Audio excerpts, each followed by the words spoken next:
Hai, Assalamualaikum warahmatullahi wabarakatuh. Welcome back to this channel.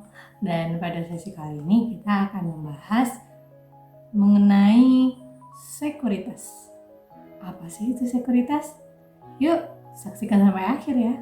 Nah teman-teman, sebelumnya kita mengenal dulu nih apa sih itu sekuritas. Nah, sekuritas itu merupakan tempat untuk bertransaksi ataupun memperjualbelikan saham maupun instrumen investasi yang lainnya. Pada Juni tahun 2020, menurut data, investor itu mengalami peningkatan yang signifikan.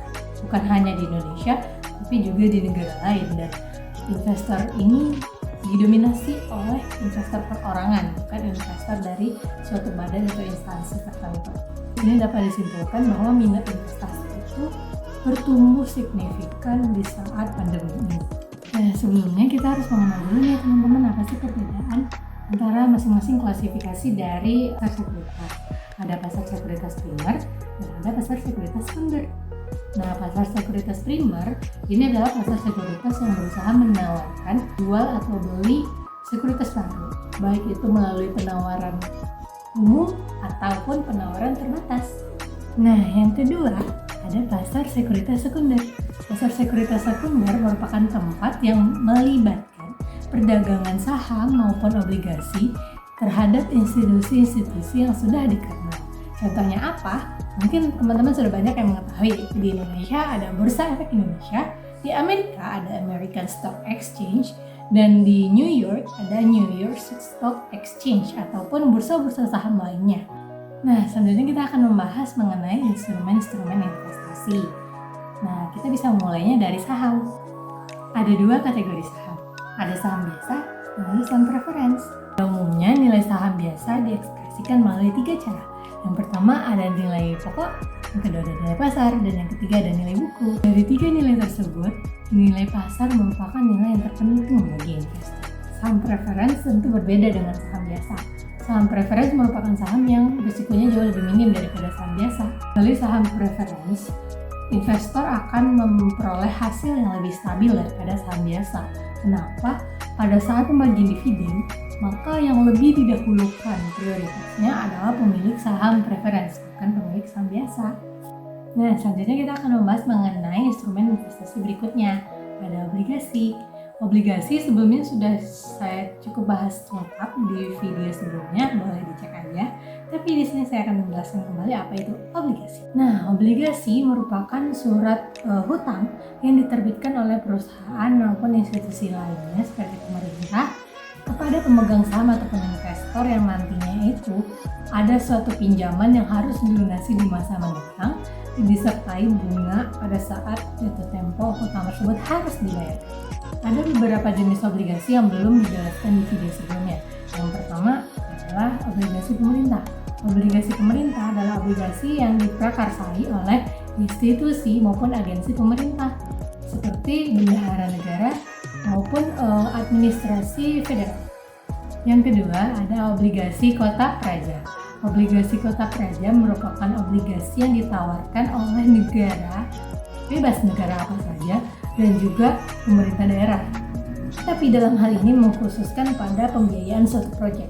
Ibaratnya ada pemerintah ketika ingin membangun tol, terus pemerintah menjual obligasinya kepada masyarakat secara terbuka, maka obligasi ini disebut dengan obligasi kota praja. Obligasi kota praja ini memperoleh bunga nantinya, tapi juga ada keuntungan lainnya, yaitu bebas pajak. Nah, yang ketiga ada obligasi perusahaan. Obligasi ini diterbitkan oleh perusahaan-perusahaan untuk membiayai operasional perusahaannya dalam jangka panjang. Tapi investasi di obligasi perusahaan ini cenderung berisiko karena apabila suatu saat dalam jangka waktu yang masih ditentukan atau masih terikat obligasi, perusahaan tidak mampu membayar, maka kerugian tersebut biasanya menjadi tanggungan si pemilik obligasi karena terjadi one prestasi dalam hal ini. Nah, instrumen investasi berikutnya adalah reksadana. Reksadana merupakan investasi yang menghimpun dana dari individual maupun organisasi yang kepemilikannya adalah berupa portofolio dari sekuritas. Portofolio ini sifat kepemilikannya adalah parsial. Sebagai seorang investor, tentunya kita harus bisa memanajemen investasi yang sudah kita miliki. itu untuk menghindari ataupun meminimalisir risiko yang berkemungkinan terjadi.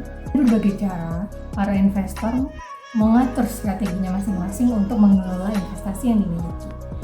Di antaranya, ada yang lebih memilih menghadapi risiko dengan menanamkan dananya terhadap suatu instrumen saja, atau ada juga investor yang lebih bersrategi dengan menempatkan atau mengklasifikasikan investasinya dengan pada berbagai instrumen. Strategi manajemen investasi yang pertama itu adalah diversifikasi.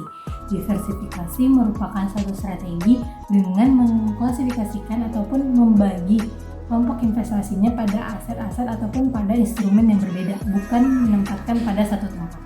Yang kedua ada alokasi aset.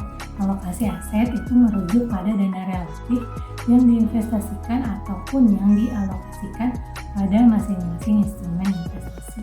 Selanjutnya, terakhir akan ada beberapa tips untuk investasi pemula atau investor pemula dalam memilih sekuritas. Apa saja? Yuk disimak. Ada beberapa hal yang harus diperhatikan bagi investor pemula dalam memilih sekuritas. Di antaranya yang pertama, ini yang paling penting, adalah sekuritas tersebut apakah sudah terdaftar di Bursa Efek Indonesia dan diawasi OJK atau belum.